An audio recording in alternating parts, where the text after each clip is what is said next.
Ryan Garcia babalik ulit kay Derrick James. Sinubukan ni Ryan Garcia na bumalik kay Eddie Reynoso sa kampo ni Canelo Alvarez. Pero sobrang busy ngayon ni Eddie Reynoso dahil may paparating na laban si Canelo ngayong May 3. Hawak din ngayon ni Eddie Reynoso si Jaime Munguia. Dahil sobrang busy ni Eddie Reynoso, hindi kayang isabay ni Eddie Reynoso itong si Ryan Garcia dahil may paparating na laban ito ngayong May 2. Kaya kailangan bumalik si Ryan Garcia kay Derrick James. Kailangan pa rin ni Ryan Garcia seryosohin itong si Rolly Romero dahil hindi na mabenta ang rematch niya kay Devin Haney kung ma-upset kay Rolly Romero. Sa iba pang balita, dahil panalo ang ating kababayan na si Melvin Jerusalem sa Japan, 2 boksingero lang ang pwede niyang kalabanin for unification fight. Pwedeng rematch kay Oscar Collazo na may hawak ngayon sa WBO and WBA belt. Matatandaan na natalo na dati si Melvin Jerusalem kontra Oscar Collazo. Kaya maganda rin kung magkaroon ng rematch. Hawak naman ni Pedro Taduran ang IBF sa minimum weight. Kaya ito lang ang 3 champion ngayon sa minimum weight division. 2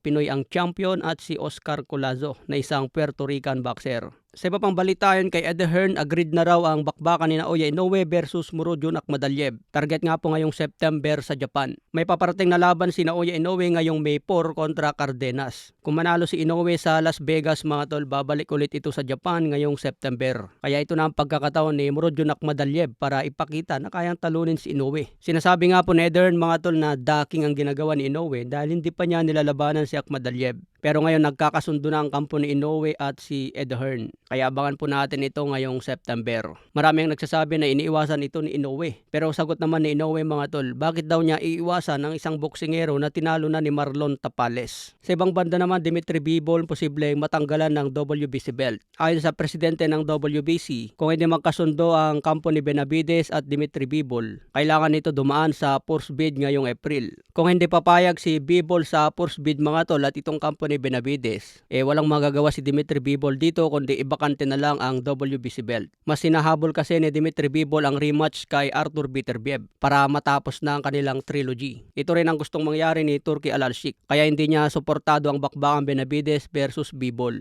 Pero ayun nga po sa WBC, tatanggalan ng belt si Bivol kung hindi labanan si Benavides. Dapat ganito rin ang ginawa nila kay Canelo Alvarez. Dapat inutusan nila na magdepensa ito ng titulo laban kay Benavides. Pero hindi ito ginawa ng WBC. Kaya mas pinapaboran ng WBC itong si Canelo Alvarez. Malaki rin kasi ang kinikita nila kay Canelo mga tol. Kung malaki kasi ang bayad sa isang boksingero, mas malaki rin ang porsyento ng mga sanctioning bodies. Okay mga tol, hanggang sa muling update.